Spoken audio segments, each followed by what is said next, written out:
Doctor Suresh Sawant लिखित क्रमशः भाग 6। एके दिवशी जंगलात नदीकाठी फिरताना अप्पूच्या पाठीवर एक बगळा येऊन बसला। अप्पूच्या काळ्या पाठीवर पांढरा बगळा उठून दिसत होता। बगळा ऐटीत बसून अप्पूची गाडी गाडी करू लागला। अप्पूला बगळ्याचा खूपच राग आला। ओळख ना पाळख, परवानगीशिवाय पाठीवर बसतो म्हणजे काय? अरे बाबा, उतर पटकन खाली, मला तुझं ओझं होत आहे, अप्पू बगळ्याला म्हणाला।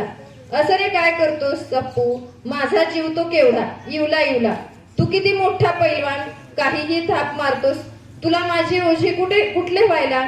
शिवाय मी अगदी अंग चोरून बसलो आहे, मला मज्जा येते आहे, बसू दे ना जरा वेळ। बगळ्याने अप्पूला विनंती केली। अप्पू भलताच चिडला होता। अप्पूने आपले शरीर गदागदा हलवून बगळ्याला खाली पाडून टाकण्याचा प्रयत्न केला, पण बगळा पडतच नव्हता।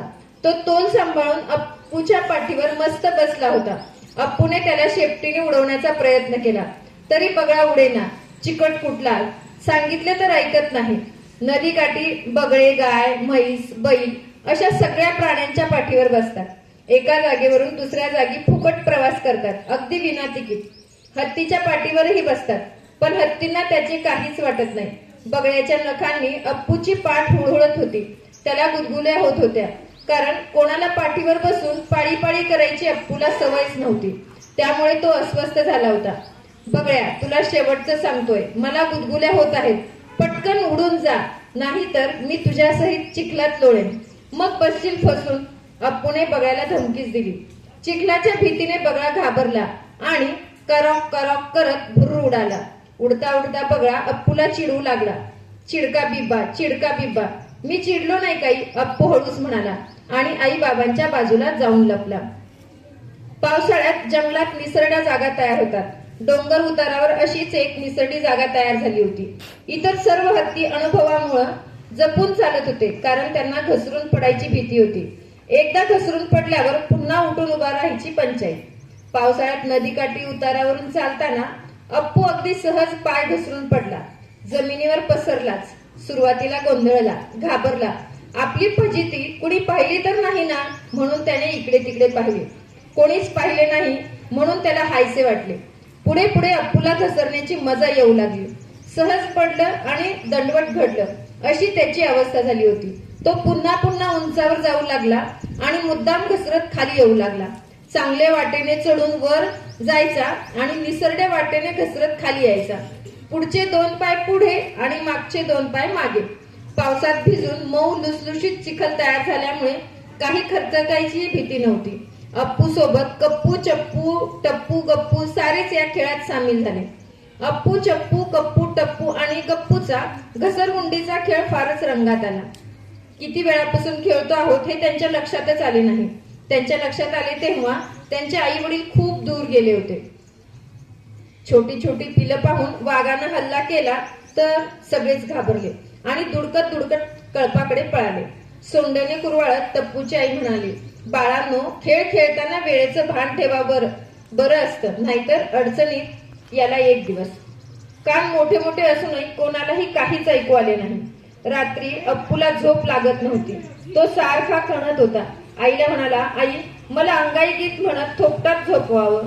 लिंबोणीच्या झाडा मागे चंद्र झोपला ग बाई, आज माझ्या अप्पूला या झोप काग येत नाही। आईने अंगाई गीत गात सोंडेने थोपटत अप्पूला झोपवले। जंगलात गेल्यावर अप्पू मनसोक्त भटकायचा, नाकात वारं शिरल्यासारखा इकडे तिकडे हुंदडायचा। आई अप्पूला वाघाची भीती दाखवायची।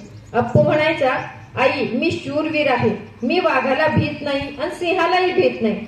एका टिटवीने जमिनीवर अंडी घातली होती, ती आपल्या अंड्यावर नजर ठेवून होती। अप्पू त्या अंड्याजवळच हुंदडत होता। हा धसमुसळा आपली अंडी फोडून टाकेल म्हणून ती घाबरली। ती टिटवी अप्पूच्या डोक्यावरून टिटी उटी असे 2दा-3दा ओरडत गेली। त्या कर्कश आवाजाने अप्पू फारच घाबरला आणि घशातून घोगरा आवाज काढत गुरगुरत धूम पळाला। धावत जाऊन आईच्या पोटाखाली लपला। बडाईखोर अप्पूची झालेली फजिती पाहून सगळेच हसायला लागले। नदीकाठी एका वडाचे विस्तीर्ण झाड होते, अतिशय ऐसपैस। वडाच्या फांद्या लांबच लांब पसरल्या होत्या। वडाच्या पारंब्या किती खाली लोंबत होत्या, काही पारंब्या गुंध्यासारख्या जाडजूड झाल्या होत्या। त्या झाडाची सावली थंडगार होती. त्या झाडावर अनेक पक्षी राहत. त्या झाडावर होता पोपटांचा थवा. त्यात होता एक कळलावे पोपट, अप्पू सारखाच खोडकर.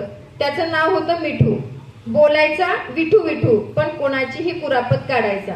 दुपारची वेळ होती. हत्तीचा कळप वडाच्या झाडाखाली आराम करत होता. वर बसलेले पोपट वडाची लाल लाल फळे तोडून खात होते. काही फळे तोडून खाली टाकत होते.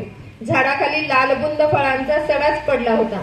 मिठू पोपटाने वडाचे एक फळ तोडून मुद्दामच अप्पूच्या अंगावर टाकले. दुसऱ्यांदा टाकले, तिसऱ्यांदा टाकले. अप्पूला मान करून पाहता येत नव्हते. वाऱ्याने फळे पडत असतील म्हणून अप्पूने तिकडे दुर्लक्ष केले, तर मिठू पोपटाच्या खोड्या चालूच. मिठू पोपट वरून म्हणाला, अप्पू करतोच भलतीच घाई, अप्पूला नाकाचा पत्ताच नाही. मिठू पोपटाची चोच टोकदार, लाल लाल चोच, वडाच्या फळासारखी लाल. मिठू पोपटाला आपल्या टोकदार चोचीचा भलताच गर्व, म्हणून तो अप्पूला चिडवत होता, हिणवत होता. अप्पूला मिठू पोपटाचा रागच आला. तो समोर असता तर त्याला सोंडेत धरून आपटलेच असते. पण मिठू पोपट होता उंच झाडावर, तिथवर अप्पूची सोंड पोचतच नव्हती. आता काय करणार? अप्पू रागारागात पप्पांकडे गेला. मिठू पोपटाची तक्रार करू लागला. म्हणाला, पप्पा पप्पा. त्याचं बोलणं मध्येच थांबवत पप्पा म्हणाले, होय बाळा, ऐकलंय मी सारं. मिठू पोपट असाच नाकानं कांदे सोलत असतो, पण तू त्याचं फारसं मनावर घेऊ नकोस. आपण चिडलो की लोक अधिकच चिडवतात, म्हणून त्याच्याकडे दुर्लक्ष करायला शिक. असं कसं पप्पा? त्याचं ऐकून इतर लोकही मला चिडवतील. अप्पूने आपली तक्रार लांबवली. कोणीही नाही चिडवणार. सगळ्यांना माहित आहे की पोपटाचं नाक इटुकलं आहे आणि तुझं नाक किती मोठं आहे ते. तुला एक म्हण सांगतो, ते नेहमी लक्षात ठेव. लोक नेहमी म्हणतात, हत्ती निकला बाजार तो कुत्ते भोंके हजार. चालायचंच. कोणी काही बोललं तरी आपण मनावर घ्यायचं नाही, अस्वस्थ व्हायचं नाही. पप्पांनी अप्पूला विश्वास दिला. पप्पांचे ऐकून अप्पूला धीर राहिला. तो आता ऐटीत सगळीकडे गुणगुणत फिरत होता. हत्ती निकला बाजार तो कुत्ते भोंके हजार. हे ऐकताच झाडावरचा पोपटांचा थवा शांत झाला. सायंकाळची वेळ होती. जंगलातून सगळे हत्ती शिबिराकडे परतत होते. सगळ्यांना विश्रांतीसाठी शिबिरात परतायची ओढ लागली होती. सगळे खालमानेने चालत होते. अप्पूचे लक्ष नदी काठावरील पक्ष्यांकडे गेले. पक्ष्यांनाही आपल्या घरट्याकडे परतायची घाई झाली होती. एक बदकूबाई आपल्या लहान लहान पिलांना घेऊन डुलत डुलत चालली होती. अप्पूला त्या बदकूबाईची आणि तिच्या पिलांची खोडी काढायची लहर आली. तो वाट वाकडी करून बदकूबाईकडे जाऊ लागला. आई म्हणाली, अप्पू एकटाच तिकडे कुठे चाललास? सगळ्यांसोबत सरळ घरी जाऊ चल. अप्पूने ऐकून न ऐकल्यासारखे केले. दौडत दौडत बदकूबाईच्या जवळ गेला. येणारे संकट पाहून बदकूबाई सावध झाली. या आडदांड हत्तीच्या जाडजूड पायाखाली आपली इटुकली पिलं चिरडली तर? बदकूबाई घाबरली. तिने आपल्या पिलांना सावध केले. अप्पू जवळ येताच बदकूबाईने अप्पूला आपल्या चोचीचे 2-3 टोचे मारले. अप्पू गांगरला, घाबरला. ओय ओय करत अप्पू आईकडे पळाला. आई म्हणाली, अप्पू कोणालाही कमी लेखू नये. निरुपद्रवी जीवांना विनाकारण त्रास देऊ नये. आता तुला घडली ना अद्दल? अप्पू कानकोंडा झाला होता. काहीच न बोलता आईला खेटून मुकाट्याने चालू लागला. कन्नन बाजारात जाण्यासाठी सायकल वापरत असे. कन्ननची सायकल अप्पूला फारच आवडत असे. अप्पूला वाटायचे आपणही सायकल चालवावी. कन्ननने विचार केला, अप्पू आपल्या माघारी आपल्या सायकलवर बसला तर सायकलचा चेंदामेंदा होऊन जाईल. म्हणून त्याने सायकल घरात नेऊन लपवून ठेवली. दुसऱ्या दिवशी सकाळी अप्पू मागच्या 2 पायावर उभा राहिला. त्याने समोरचे 2 पाय वर उचलले, सोंडही वर उचलली आणि पुढच्या 2ही पायाने सायकलिंग करू लागला. अप्पूची सायकलिंग बघून कन्ननने त्याची पाठ थोपटली. अप्पूला सजवायला कन्ननला फार आवडत असे. एके दिवशी कन्ननने अप्पूला सैनिकाच्या गणवेशाचा कपडा गुंडाळला. त्याच्या डोक्यावर सैनिकासारखी टोपी ठेवली. तो पोशाखात अप्पू जमिनीवर बसून गुडघे टेकत, सोंड जमिनीवर टेकत हळूहळू पुढे सरकू लागला, एखाद्या सैनिकासारखा. कन्ननने अप्पूच्या सोंडेत बंदुकीच्या आकाराची लाकडी पाटी दिली होती. ती घेऊन तो सगळीकडे फिरवू लागला. आई, मी छोटासा शिपाई होईल, वाघाला उडवीन ठो ठो ठो. अप्पूच्या अशा बाळालीला बघून सगळेच सुखावत. कन्नन आणि इतर माहूत हत्तींचा कळप चारायला जंगलात घेऊन गेले होते. कन्नन एका झाडावर सरसर चढला. त्या झाडाचे शेंडे तोडून त्याने हत्तीला खायला दिले. झाडाचा कोवळा पाला खाण्यात सगळे हत्ती मग्न होते. ते अतिशय आवडीने झाडपाला खात होते. अप्पू मात्र काहीच खात नव्हता. त्याला वेगळ्याच गोष्टीचे वेध लागले होते. शेजारच्या झाडावर वानरांचा एक कळप होता. वानरांची इटुकली पिलं आईच्या पोटाला बिलगली होती. वानर एका फांदीवरून दुसऱ्या फांदीवर उड्या मारत होते, तरी पोटाला बिलगलेली पिलं खाली पडत नव्हती. याची अप्पूला गंमत वाटली. वानर आणि त्यांची पिलं झाडाची पानं खात होती. काही पानं तोडून खाली टाकत होते. ते पाहून अप्पूलाही कन्ननसारखे आणि वानरासारखे झाडावर चढायचे होते. शेंड्यावर बसून झाडाची कोवळी पाने खायची होती. अप्पूने आपले पुढचे दोन्ही पाय उचलून झाडाच्या बुंद्यावर ठेवले. अप्पू झाडावर चढण्याचा प्रयत्न करू लागला. अप्पूचे तळपाय सपाट पायांची पकड काही झाडावर बसेना. अप्पूला काही झाडावर चढता येईना. कसे चढता येईल? अप्पू थोडाच वानर होता किंवा माकड? अप्पू तर हत्ती होता, चांगला जाडजूड. वरून वानरांची पिलं अप्पूला खुणावत होती, म्हणत होती, ये अप्पू ये, झाडावर ये, आपण झाडावर शिवणा पाणी खेळू. झाडावर चढता येत नसल्यामुळे अप्पू रडकुंडीला आला होता. तो पप्पांकडे जाऊन म्हणाला, पप्पा मला की नाही या झाडावर चढायचे, तुम्ही मला मदत करा.